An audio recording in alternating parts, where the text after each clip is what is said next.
हमारा देश जय जवान व जय किसान का नारा देता आया है। हमारे देश में यह नारा हमेशा साथ लगता है क्योंकि जवान व किसान को हमने एक ही तरह से सम्मान दिया है। लेकिन अभी देश का दुर्भाग्य यह है कि जवान व किसान दोनों परेशान हैं। जवान एक अदद नौकरी की तलाश में है व किसान एमएसपी की तलाश में है। दोनों ही सड़कों पर है।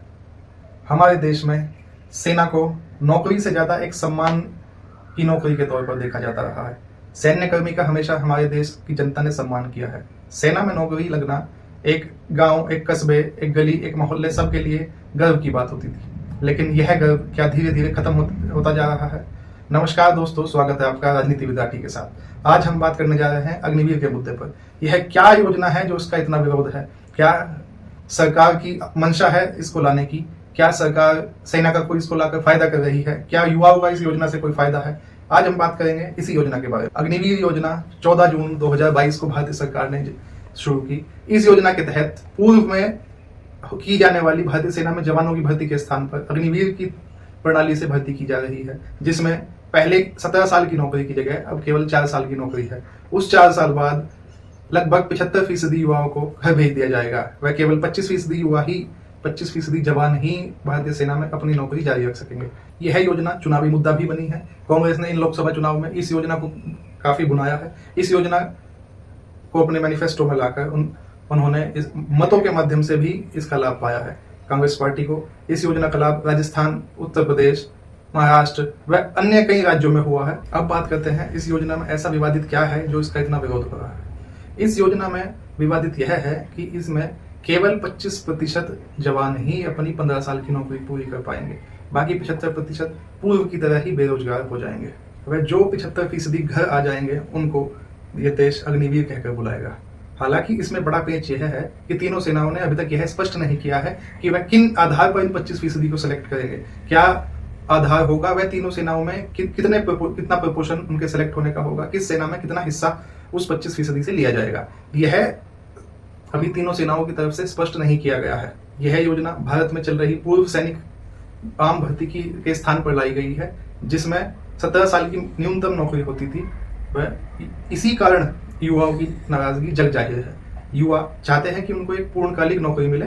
वह नौकरी से ज्यादा एक पेंशन, भारतीय समाज में पेंशन एक सम्मान का प्रतीक है। एक पेंशन धारक को एक सम्मान के तौर पर देखा जाता है कि यह माना जाता है कि उसका भविष्य सुखद रहेगा, क्योंकि वह भारत सरकार से या राज्य सरकारों से पेंशन प्राप्त करता है, तो वह उसको जीवन यापन करने में किसी भी प्रकार की कोई समस्या नहीं आएगी।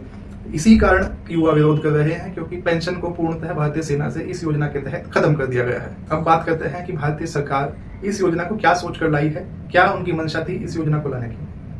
भारत सरकार इस योजना को रक्षा बजट का खर्चा, जो उनका अधिकांश तौर पर पेंशन व सैलरी में खर्च हो रहा था, भारत सरकार उस खर्च को बचाना चाहती थी। उस खर्च में कटौती करके ताकि और सेना के लिए हथियार खरीदे जा सके, सेना को और सक्षम बनाया जा सके, वह मुख्य तौर पर सेना की औसत आयु घटाई जा सके। भारत सरकार का मुख्य बिंदु या भारत सरकार की मंशा इस योजना को लाने के पीछे यह थी। हालांकि विपक्षी पार्टियों का मानना है कि भारत सरकार केवल कुछ पैसे बचाने के लिए जब भारतीय सेना को कमजोर करने का काम कर रही है।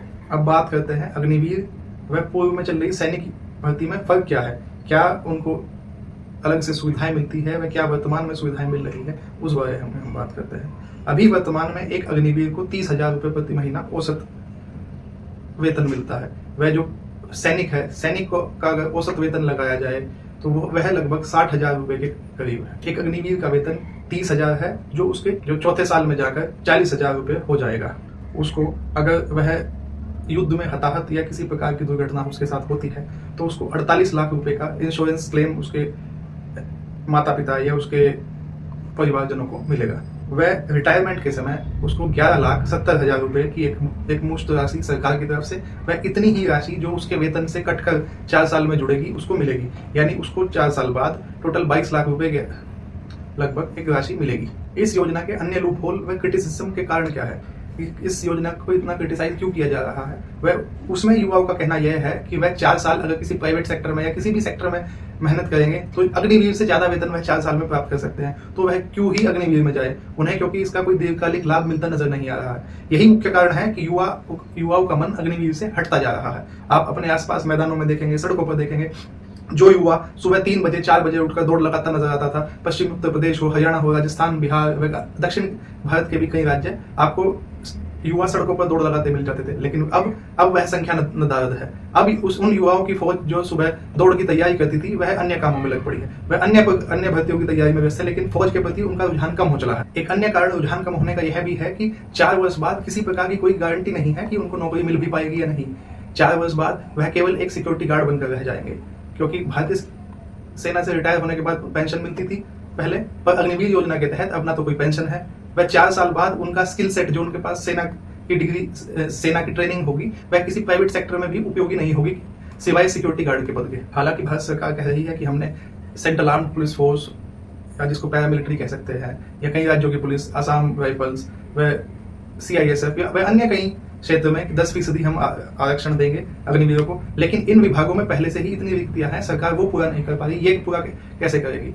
दूसरी बात, जो पूर्व में सैनिक होते थे उनको भी इन सेवाओं में आरक्षण मिलता था, ESM यानी एक्स सर्विसमैन कोटा इन विभागों में पहले से होता था, यानी जो सेना से 17 साल की नौकरी करने के बाद रिटायर होते थे, इन अन्य पैरामिलिट्री या राज्य की पुलिस में उनको प्राथमिकता दी जाती थी। एक रिपोर्ट के मुताबिक भारत सरकार में यानी डिफेंस में, सेनाओं में हर वर्ष 50 से 60 हजार पद खाली हो रहे हैं, वह 1,80,000 जवानों की कमी है। तो भारत सरकार अग्निवीर के तहत केवल 40 से 45 हजार भर्ती कर रही है, तो यानी हर वर्ष 10 से 15 हजार तो जवान हम पहले से ही कम भर रहे हैं। वह जो 1,80,000 रिक्तियां पूर्व से है वह अलग। क्या हम भारत की सेनाओं को कमजोर कर रहे हैं उनकी संख्या घटाकर? वह युवाओं का यह भी कहना है कि इस अग्निवीर योजना में जो 17 से 23 के बीच में वो भर्ती होंगे, उस समय अधिकांश युवाओं ने कॉलेज पूरा नहीं किया होगा, यानी उन्होंने कॉलेज नहीं किया होगा। तो जब वो रिटायर होकर आएंगे यानी 25, 26, 27 साल की उम्र में, तो उसके बाद क्या उन्हें कोई नौकरी मिल पाएगी? क्योंकि आजकल तो डिग्री धारक ही बेरोजगार बैठे हैं, वह इन बिना डिग्री वालों के, बिना किसी कॉर्पोरेट स्किल वालों के को कैसे नौकरी मिल पाएगी? क्या यह उनका लॉजिक गलत है? इसको क्या किसी भी तरह से इसको नकारा नहीं जा सकता। अग्निवीर योजना का प्रभाव केवल नौकरी या पैसे तक सीमित नहीं है, अग्निवीर योजना का प्रभाव उन युवाओं की शादियों में भी पड़ रहा है, क्योंकि जब 4 वर्ष बाद जो रिटायर हो जाएंगे तो वे उसके बाद क्या करेंगे, क्योंकि उनकी शादी होना मुश्किल हो रहा है। पेंशन तो दूर की बात है, इन सबसे कैंटीन की सुविधा भी छीन ली गई है। रिटायरमेंट के बाद इनको कैंटीन या अन्य कोई एक्स सर्विसमैन को मिलने वाली सुविधाएं नहीं मिलेंगी, तो उनका गुजारा बिना सुविधाओं के कैसे हो पाएगा? ऐसा नहीं है कि ये योजनाएं केवल भारत में है, अन्य देश में भी अग्निवीर जैसी योजनाएं हैं, लेकिन वहां की सरकार उनको रोजगार प्राप्त करने तक कई प्रकार की सहायता देती है, उनको अन्य पढ़ाइयों में प्राथमिकता मिलती है, उनको रोजगार में प्राप्त करने में सब्सिडियां दी जाती हैं, उनको विभिन्न माध्यम से उनको रोजगार का साधन दिया जाता है ताकि वो दोबारा से अपने पैरों पर खड़ा हो सके। यह तो हो गई सरकार की बात। अब हम बात करते हैं क्या सेना को इससे फायदा होगा? क्या हमारी सेना इस फैसले से मजबूत हो पाएगी? इस समय यानी पूर्व की जो भर्ती प्रक्रिया थी उसमें 4 महीने की बेसिक मिलिट्री ट्रेनिंग व 9 महीने से लेकर 2 साल तक की एडवांस मिलिट्री ट्रेनिंग उनके ट्रेड के मुताबिक, जो उनका ट्रेड होता था उसके मुताबिक दी जाती थी, पर वर्तमान में उसको घटाकर टोटल 8 ही महीने कर दिया गया है। क्या जो जवान पहले लगभग 3 साल तक ट्रेन होता था उसको तब जाकर वो स्किल सेट वो उस जवान में गुण आ पाते थे, क्या वो अभी 8 महीने में आ पाएंगे? यह मुश्किल दिखाई पड़ता है। कई सैन्य अधिकारियों ने नाम न बताने की शर्त पर यह भी कहा है कि यह योजना भारतीय सेना के लिए घातक होगी। अब आप फैसला कर सकते हैं कि अग्निवीर योजना युवाओं के, देश के व सेना के हित में है या नहीं। धन्यवाद।